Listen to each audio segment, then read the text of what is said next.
I'd like to welcome you back to the show. It's our pleasure to welcome Paul Seegert.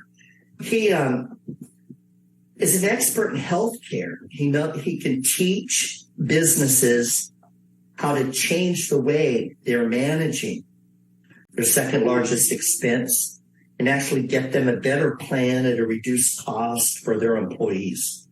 And he is with PCS Advisors, Paul Seegert, one of our friends, a local company here. One of them that my daughter works for is enjoying a brand new plan at a reduced cost with enhanced benefits, and she couldn't be happier. You contact Paul Seegert at PCS Advisors. You can give me a call, and I'll send you his way. Paul, welcome back to the show, and Happy New Year. Happy New Year. Glad to be here. So I was absolutely shocked to read this story you sent us from the Wall Street Journal that gene therapy drugs that are coming online, they can actually cost over $3 million per dose. But the good news is they may only need one dose rather than being on medicines for a lifetime. Tell us about it, please. Well, yeah, I guess at that price, you don't need to give people more than one dose, do you? 3.5 million is a new record. And we've approved since August a handful of these, 4 of them that are over $2 million. And if you're an employer running a health plan, I mean, this is a scary reality. And we all, if you have one, the moral side of it and the business side of it, they're both important. We all want diseases to get solved and cured. And so that, I think everyone agrees on that, just like everyone agrees that we don't want insurance companies to deny people coverage for pre-existing conditions, stuff like that. But these prices are really a manipulation of some rules that we created as a country, the orphan drug rules that gave tax incentives and longer periods of exclusivity and just a bunch of incentives to drug manufacturers to create drugs that would treat illnesses that affect very few people. Without this, the thought was they may not try to develop a drug to solve a problem that only affects 100,000 people or 200,000 people. They'll focus on the stuff they can sell to millions of people. And there's some logic there that makes sense and so on. But what we're seeing now is that the pipeline of drugs that are coming is largely made up of these kinds of drugs because they can get a really nice ROI. Think about it. If you have 100 or 200,000 people, but you can charge them $3.5 million a pop, I mean, that becomes a really nice return. And so we've kind of done it again when we try and intervene in the free market in a way.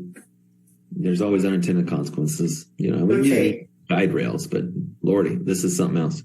So you and I agree price controls don't work.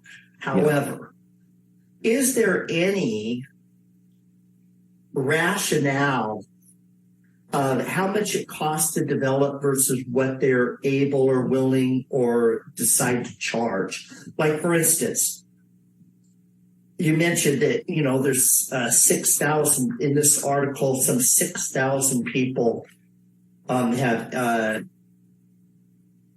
hemophiliac disease. And the drug therapy for this thing could be that's the one that's $3.5 million per price. I can't even do the math, but we're talking tens, if not hundreds of millions of dollars. Could it possibly have cost them that much to develop that gene therapy? There's like $21 billion they can make on this drug. And no, it simply is the short answer. And see, here's what I believe. I don't believe people that have a rare disease, a very rare disease, nor companies and insurance companies that cover them should have to pay. This is one of those things where I feel like the government as a whole should use this as part of its health budget. Like, for instance, my sister had Lou Gehrig's disease.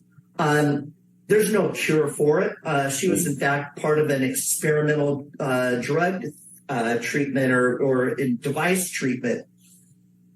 And she didn't have to pay for anything because it was experimental.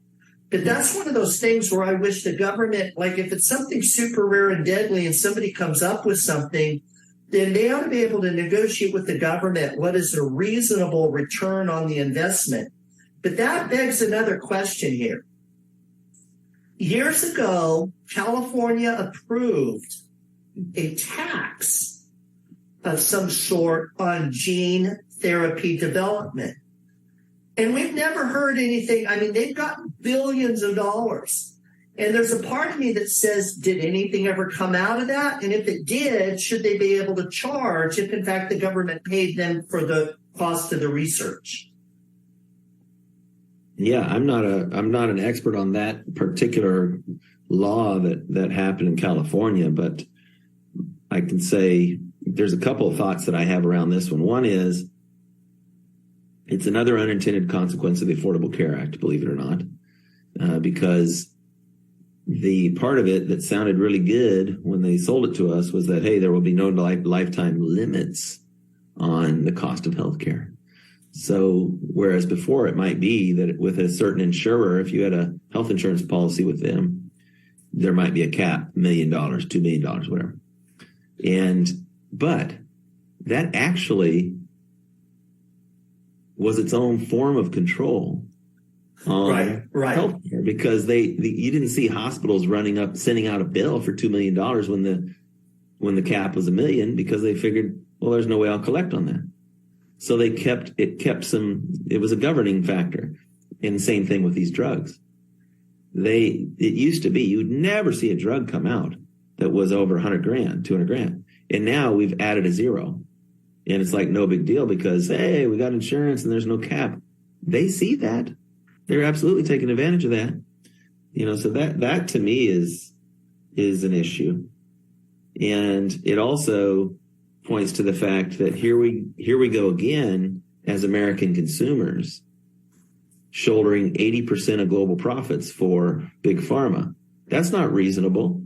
What are they going to sell this $3.5 million Hemgenix drug for hemophiliacs to people in Europe? What are the countries in Europe going to buy? And why is it happening differently here than there? We don't allow in any real way. We don't have transparency. We don't have transparency and negotiation in a real way. It should be you get your exclusivity, but the biggest buyer of drugs in the world is the U.S. government. Why can't they negotiate directly? They can't in the current form. I mean, yeah, a couple of drugs in 4 or 5 years. It sounded good, when they got the legislation through recently, but that's not a practical reality. So we're going to again get hammered basically as American consumers, and that's unreasonable. And, I'm on a soapbox, but I could keep rattling on about this because it's completely ridiculous. All righty, we're going to take a break. Our guest is Paul Seegert, PCS Advisors. I'd like to welcome you back to the show. Paul Seegert is our guest, and one of the things we're going to be talking to him about is with PCS Advisors. He's an expert on healthcare. He's our expert on healthcare and all the costs associated with it. And we've been talking over the last month or two about a trend of rural hospitals going belly up, and then other hospitals now refusing to do certain care because they can't make money off of it. Along those lines, this week's piece is from the Wall Street Journal. It's talking about large nonprofit hospitals. Now, nonprofit hospitals are a ginormous percentage. They account for half of the $1 trillion sector. And there's a trend now with them that they are moving out of poor neighborhoods where they would actually have to do nonprofit work into those that pay better. Paul, tell us all about it. Yep. So you have a situation here, and it definitely ties into this theme we've been talking about in terms of rural hospital closures. because I think the root of the problem is related and maybe even just the same. But you have these nonprofits, which, by the way, is just a tax status. I mean, obviously, look at Kaiser. They built a $900 million new headquarters in Oakland, and they're nonprofit. So it's not that they don't want to generate revenue. And what we're seeing is these hospitals that are in poorer areas cannot sustain themselves on a clientele that is made up of Medicare, Medicaid, and uninsured. It's very similar to what we see in rural markets, where that is almost all of the clientele, and increasingly is soon to be all of the clientele in many rural markets. Same is true in these poorer areas, even if they're urban. You have Medicare, Medicaid, uninsured that show up, and then you have this facility that loses money on those transactions. So the tax breaks that they're getting are just simply not enough to account for the fact that they're just bleeding money. And so it's easy to look at an article like this and say, well, shoot, they're supposed to be out there helping these poor people. They're getting tax breaks. What are they doing, these greedy people? Well, they're not going to be able to help anybody if they can't keep the doors open. And so they end up shuttering these facilities or focusing on opening new facilities in areas where you have more commercial payers, more people who have jobs where they get their insurance. And there's a big delta between what those reimbursements are. They need 120, 140%, could be even more of what they get from Medicare, Medicaid to break even for the care they provide. Then they have to write off care for uninsured that show up in the ER and all this stuff. And if they go into the right neighborhood and get commercial payers to show up, well, they can get, according to a recent study, 224%, 225% of what they collect from those programs.